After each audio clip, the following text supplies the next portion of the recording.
It is my intention to live a stress-free, tranquil life.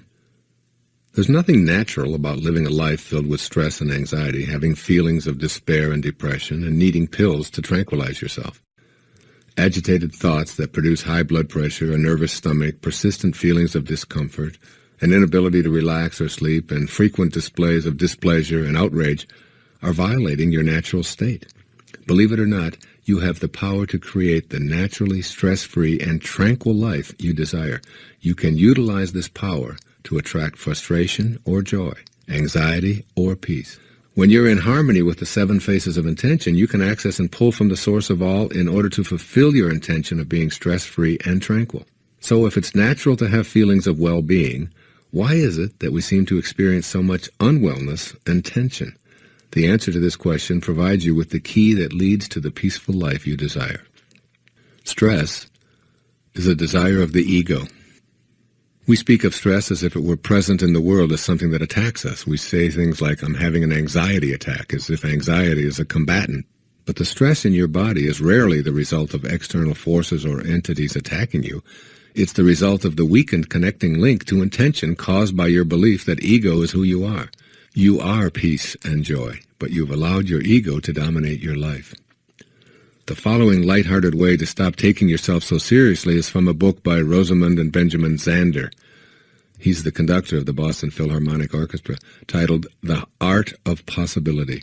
It illustrates in a delightful way how we allow ego to create many of the problems we encounter that we label stress and anxiety. It's called Rule Number 6. I'll share it with you. 2 prime ministers are sitting in a room discussing affairs of state. Suddenly a man bursts in, apoplectic with fury, shouting and stamping and banging his fist on the desk. The resident prime minister admonishes him. Peter, he says, kindly remember Rule Number 6. Whereupon Peter is instantly restored to complete calm, apologizes and withdraws. The politicians return to their conversation only to be interrupted yet again 20 minutes later by an hysterical woman gesticulating wildly, her hair flying. Again, the intruder is greeted with the words, Marie, please remember Rule Number 6. Complete calm descends once more, and she, too, withdraws with a bow and an apology. When the scene is repeated for a 3rd time, the visiting prime minister addresses his colleague. My dear friend, he says, I've seen many things in my life, but never anything as remarkable as this. Would you be willing to share with me the secret of Rule Number 6? Very simply, replies the resident prime minister. Rule Number 6 is, don't take yourself so damn seriously. Ah, says his visitor. That's a fine rule. After a moment of pondering, he inquires, and what, may I ask, are the other rules? Oh, there aren't any. As you encounter stress, pressure, or anxiety in your life, remember Rule Number 6. At the moment you realize you're thinking stressful thoughts. By noticing and discontinuing the inner dialogue that causes stress, you may be able to prevent its physical symptoms. What are the inner thoughts that produce stress? I'm more important than those around me. My expectations aren't being met. I shouldn't have to wait. I'm too important. I'm the customer here, and I demand attention. No one else has these pressures.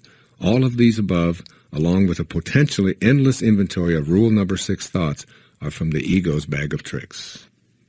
You aren't your work, your accomplishments, your possessions, your home, your family, your anything. You're an aspect of the power of intention, dressed in a physical human body, intended to experience and enjoy life on earth. This is the intention that you want to bring to the presence of stress. To fulfill the intention of this chapter to live a stress-free and tranquil life, you must become conscious of the need to activate thought responses that match your intention. These new responses will become habitual and replace your old habit of responding in stress-producing ways. When you examine segments of stress-producing incidents, you always have a choice. Do I stay with thoughts that produce stress within me, or do I work to activate thoughts that make stress impossible? Here's another easy tool that will help you to replace the habit of choosing anxiety and stress. I call them 5 magic words. Here they are. I want to feel good. I want to feel good. In an earlier chapter, I described how your emotions are a guidance system informing you of whether or not you're creating resistance to your intentions. Feeling bad lets you know that you're not connected to the power of intention. Your intention here is to be tranquil and stress-free. When you feel good, you're connected to your intentions, regardless of what goes on around you or what others expect you to feel. Many events will transpire in which your conditioned response is to feel bad. Be aware of these outer incidents and say the 5 magic words, I want to feel good.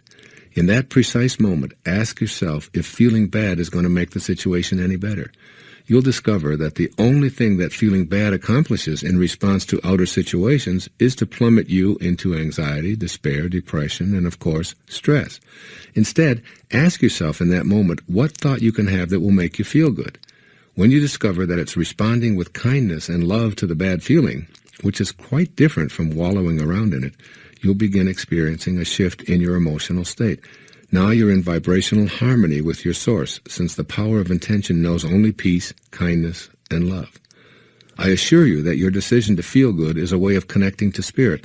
It isn't an indifferent response to events. By feeling good, you become an instrument of peace, and it's through this channel that you eradicate problems. By feeling bad, you stay in the energy field that creates resistance to positive change and experience a stressful, anxious state as a byproduct. The things you call problems will perpetually present themselves to you. They'll never go away. Resolve one, and another one will surface. You'll never get it done. I urge you to simply accept the fact that you'll never get it all done and begin to live more fully in the only moment that you have, which is now. The secret to removing the harmful effects of feeling stressed and under pressure is to be in the now.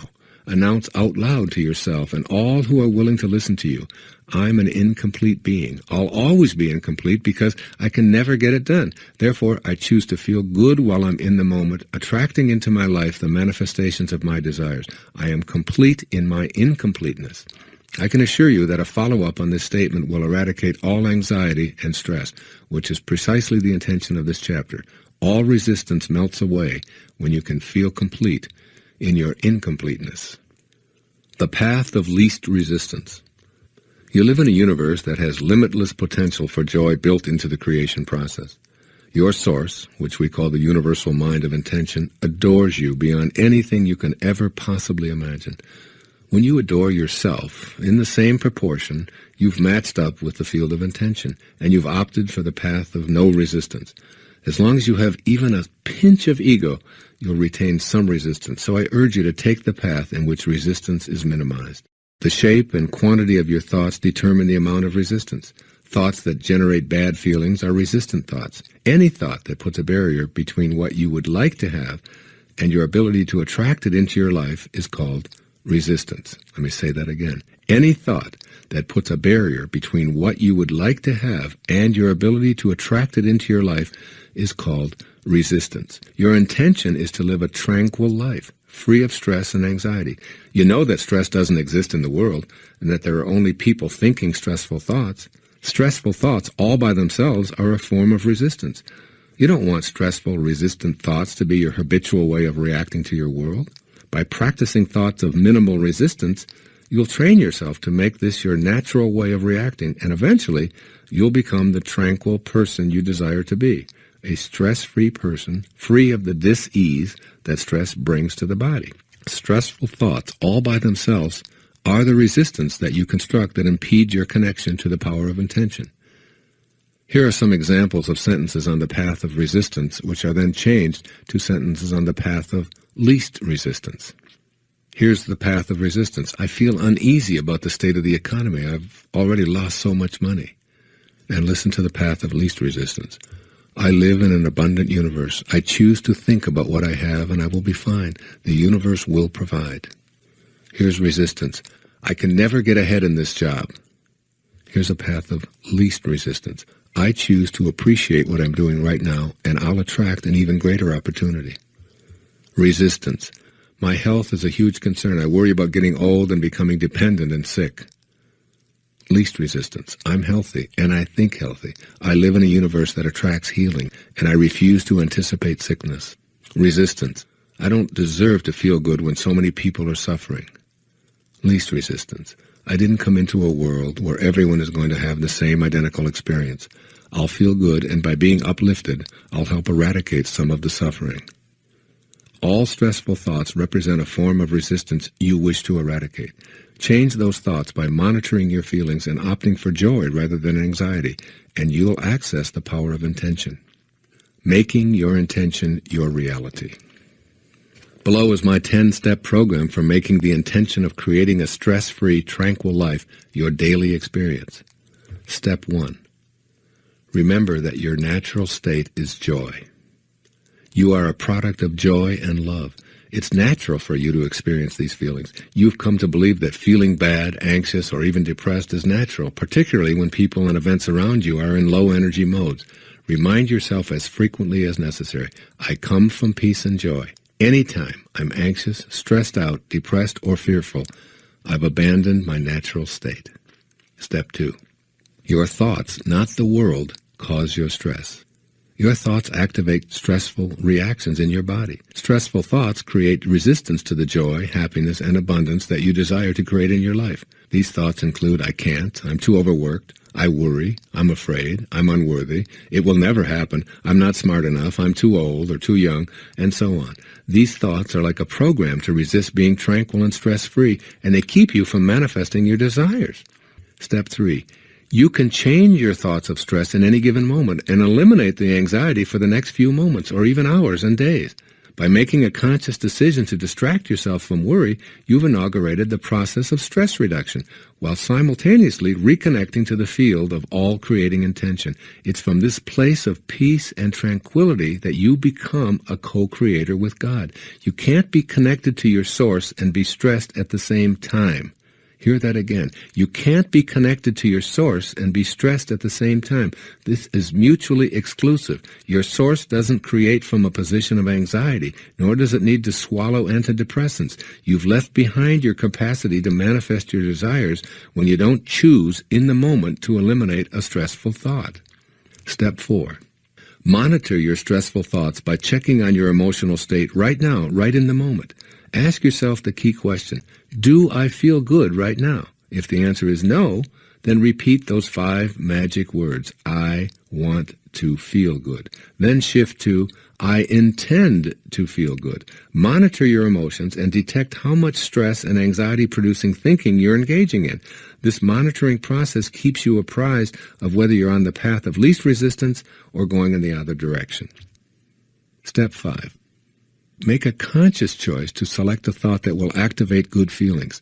I urge you to choose your thought based exclusively on how it makes you feel rather than how popular it is or how well advertised. Ask yourself, does this new thought make me feel good? No? Well, how about this thought?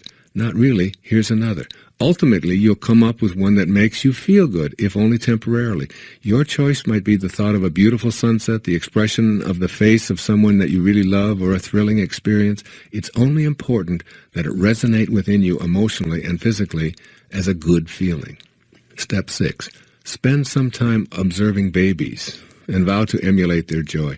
You didn't come forth into this world to suffer, to be anxious, fearful, stressful, or depressed. You came from the God consciousness of joy. Just watch little babies. They've done nothing to be so happy about. They don't work, they poop in their pants, and they have no goals other than to expand and grow and explore this amazing world. They love everyone. They're completely entertained by a plastic bottle or a goofy face, and they're in a constant state of love. Yet they have no teeth, no hair, and they're pudgy and flatulent. How could they possibly be so joyful and easily pleased? Because they're still in harmony with the source that intended them here. They have no resistance to being joyful. Be like that baby you once were in terms of being joyful. You don't need a reason to be happy. Your desire to be so is sufficient. Step 7. Keep rule number 6 in mind. This means to suspend the demands of your ego, which keeps you separated from intention. When you have a choice to be right or to be kind, pick kind and push the ego's demand out of the way. Kindness is what you emanated from, and by practicing it rather than being right, you eliminate the possibility of stress in your moment of kindness.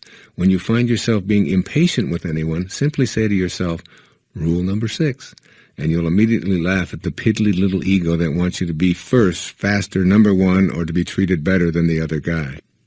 Step 8. Accept the guidance of your source of intention. You will only come to know the Father by being as He is. You'll only be able to access the guidance of this field of intention by being as it is. Stress, anxiety, and depression will be lifted from you with the assistance of that same force that created you. If it can create worlds out of nothing, and you out of nothing, surely the removal of some stress isn't such a big deal.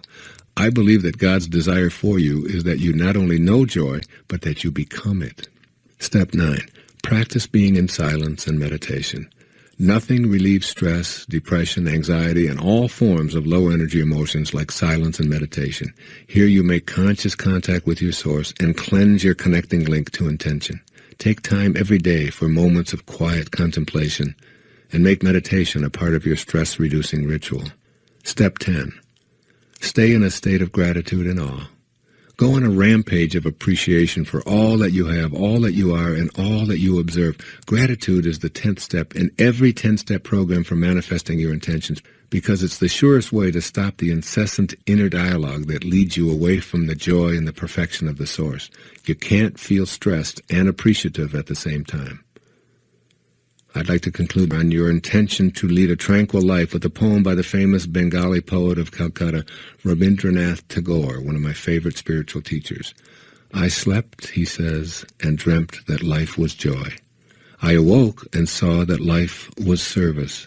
I acted, and behold, service was joy. It can all be joy in your inner and outer worlds. Sleep and dream of joy, and remember above all else, you feel good, not because the world is right, but your world is right because you feel good.